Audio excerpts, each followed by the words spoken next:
This is one of my viewers. This is Xeusy. He asked me to analyze his gameplay, see what's going on. I'm about to break it down professor style. The professor is about to teach this guy a few things, you know, guide him down the right path. If any of my viewers want me to analyze their support gameplay, just go ahead and send me that video. You can send it through my, you just send it in a message from one of my videos, send it to my inbox.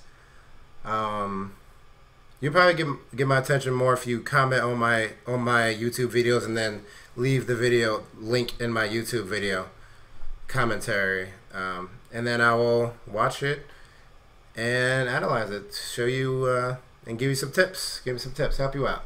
So this is one of my followers, or that's Xeusy, and let's see what he does. Let's see what tips we can give him. There we go. So that's Xeusy. He's about to play some Lucio. Here it goes. Prepare to attack. Prepare to attack. Okay. So I've already seen this. Okay. Alright, so I've already seen this video. I watched it once, so now we're gonna analyze it. This is the incorrect way to start a match.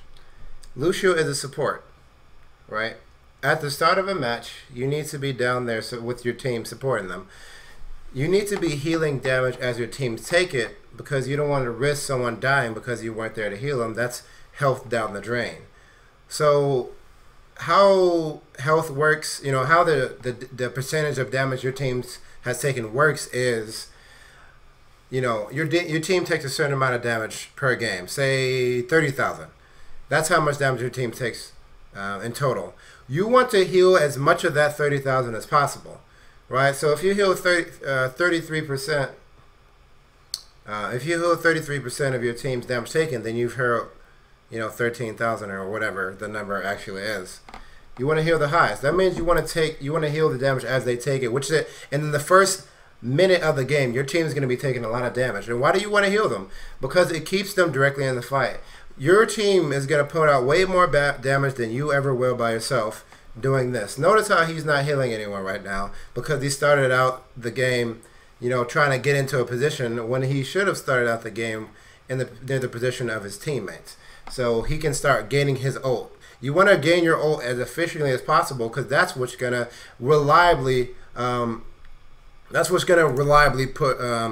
you to push, right? So we're going to watch him. He makes a lot of very risky decisions, and they pay off in this game because the team he's playing against is really bad, right? So he even acknowledged in this game, he's playing against newer players. This is a very low skill game. Like, no one punishes them for making very, very risky decisions and, in my opinion, mistakes. So right now he's just firing. He's healing one person.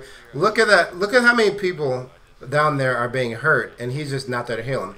Now he's where he needs to be. He's healing 3 people. Now he's getting the healing. Now look at how fast his ultimate is charging now that he's actually healing his team. Even though there's a Mercy right next to the rest of his team, he is healing his team pretty quickly. Now you notice he got hit by that Reinhardt.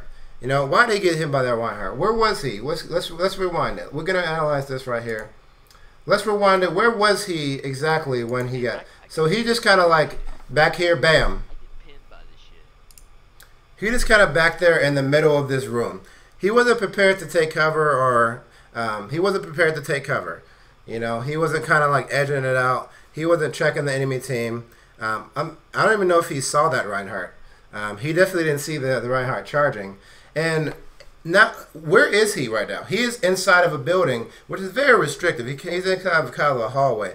That's a very restrictive path. That's a very dangerous path. At this time, when he's forced in here, because this is the position he needs to be in to support his team, he should be extremely cautious of his surroundings, especially in front of him, especially behind him. He should be playing round cover, edging out the line of sight of his team. He should be focused less on doing damage. I know he was focused a lot on doing damage, and focus on who's around him, what's the enemy team like, right? Because obviously he paid for his The reason why I got pinned is because of how it curved. It like curved around the shield, so like I didn't even notice it. And, Yeah, like, he didn't notice it.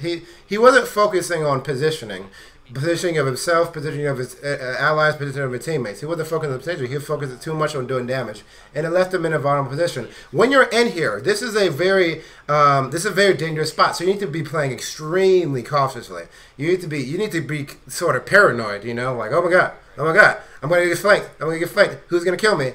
Because you have very limited mobility there. So this is what he wants to be doing. He wants to be getting elevated right here, but now he's going off to kind of flank the enemy team. So he's going off to this Hanzo. Let's just watch this exchange here. he could have just climbed up the wall and got away from me. So he killed that Hanzo. Was it worth it? Absolutely not. That Hanzo was shit. Had that Hanzo actually knew what he was doing, he would have died. He would have died. And even though he killed this Hanzo, it wasn't worth the kill. He could be supporting his team. Their team could already be taking the point. But instead, he took time out of his day, you know, out of his supporting to go kill a Hanzo. When the thing about Lucio is because of his AoE healing, because of how efficient his abilities are, because of how powerful that amp is, it's much more efficient to just sort of support your team and push as one big ball, a big unit. You're gonna get more out of that.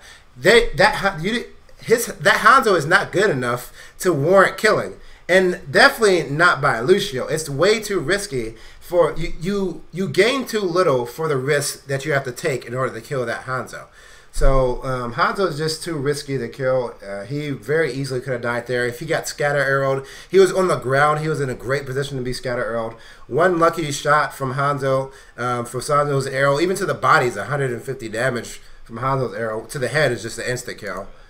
So very dangerous. He did not need to do that. Again, the team he's playing against is crap, so they didn't punish him for very risky play here.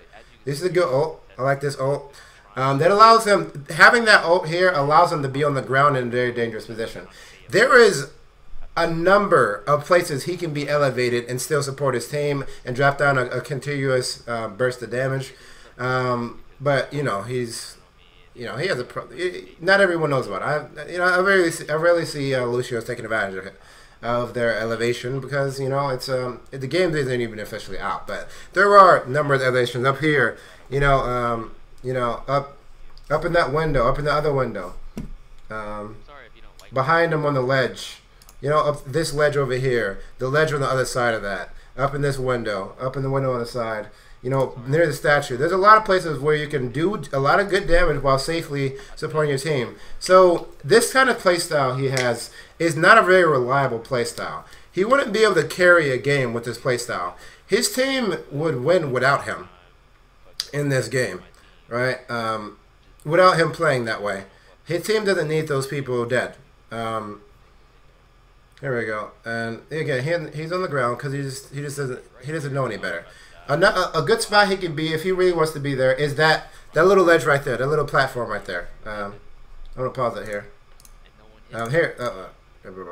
Okay, so see this thing over here? It's a little elevated. That's a great position to be at, where he doesn't risk being charged by Reinhardt and getting killed. You have to be focusing on the elevation though.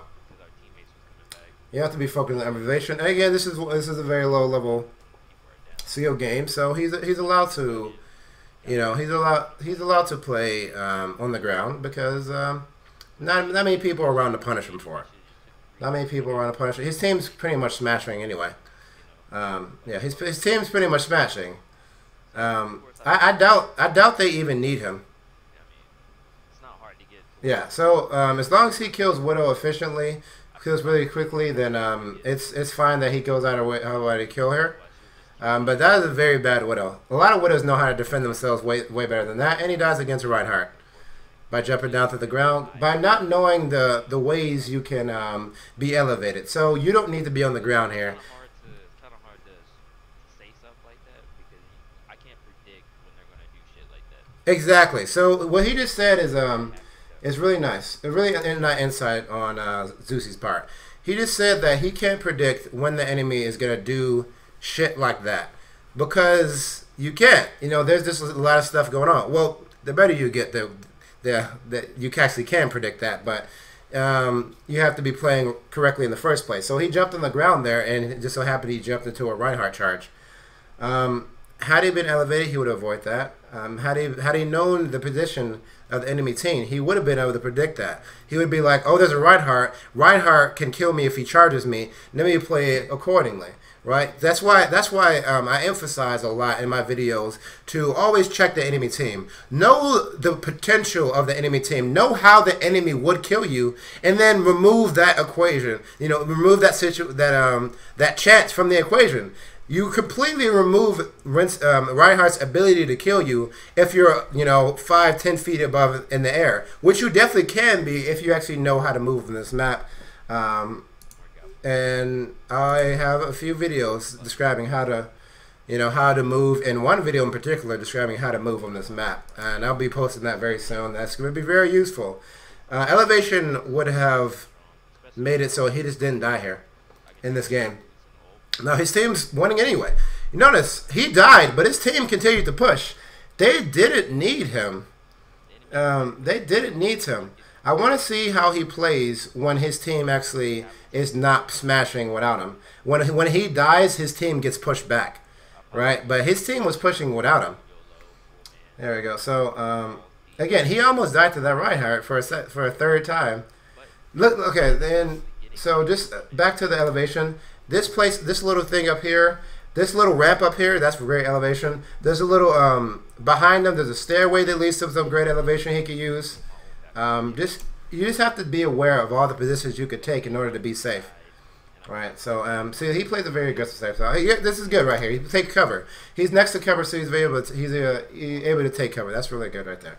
Uh-oh. Lag is here.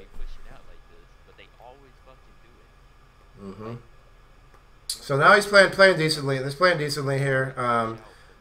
He's playing back. He's playing behind cover. If you're going to be on the ground, you can still try to find a way. This is getting really dangerous here. Notice that he didn't need to go in like that. McCree had it covered.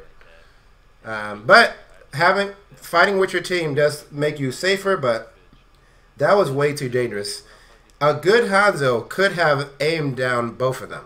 Could have killed both of them. It's really dangerous to be within Hanzo's line of sight. He's just that dangerous. He could have scattered that McCree and sniped Lucio. I've seen Hanzos do this. Like, I've seen Hanzo can one-shot you with a scatter arrow. Like, the Hanzos are dangerous. So, now he's going after the Widow again. That Widow is not good, so he's Punisher. But because she's not good, then she's really not worth killing. She's not really worth the risk it takes to kill her.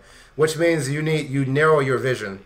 And you go ham. If she was good, she'd back off and go regroup to her team, and maybe even bait him a little bit.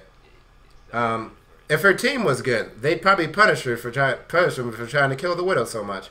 That's what I see a lot that happens when in medium to high range play is that the enemy team punish you for trying to kill their Widow, because usually it's very easy for Widow to actually retreat back to her team.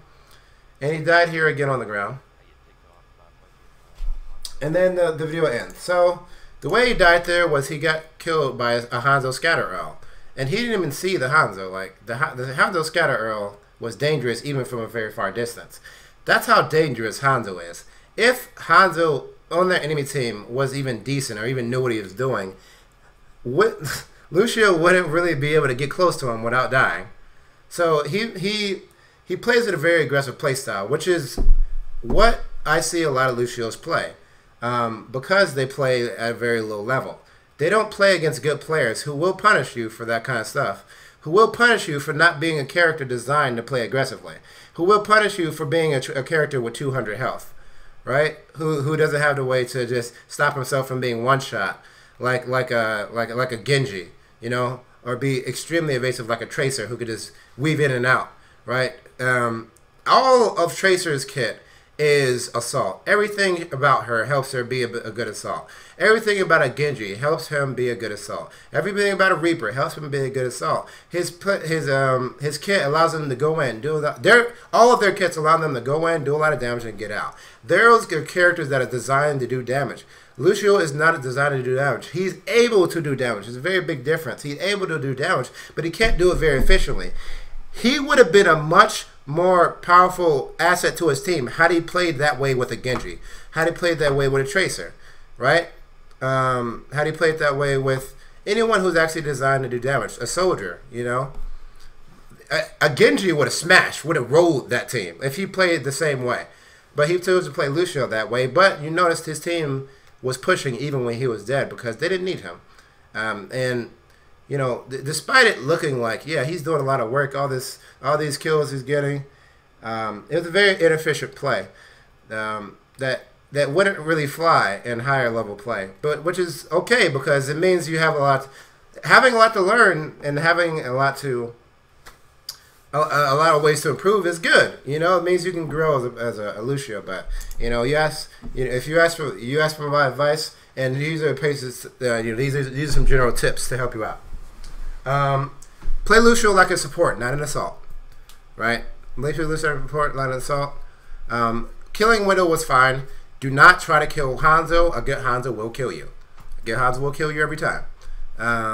He didn't get punished for that because their Hanzo was shit. But a Hanzo who knows how to use Hanzo's abilities will kill you every time. He doesn't have to have skill. He can scatter trash you, you die. Right? Or just a lucky headshot. You're more useful supporting your team and pushing with your team than you are killing one Hanzo and taking that big risk. You don't need to take that risk. In solo queue, in unreliable, non-competitive games, the way to win the most games is to play reliably. Is to do the same thing that works and don't take unnecessary risks. That's the theme I see in this play and a lot of other Lucio's play. They take unnecessary risks. You don't need to do that. You don't need to do that. But he has, you know, all right Lucio mechanics. You know, he doesn't have a great grasp of the map, but you know, the game's not even out yet. He definitely has time to improve. Definitely, decent job as Lucio. You know, he got some good kills. Get some good ults as well. But yeah, there you go. There's the. Hope that helps you. Hope that helps you, Xeusy. Hope that helps you.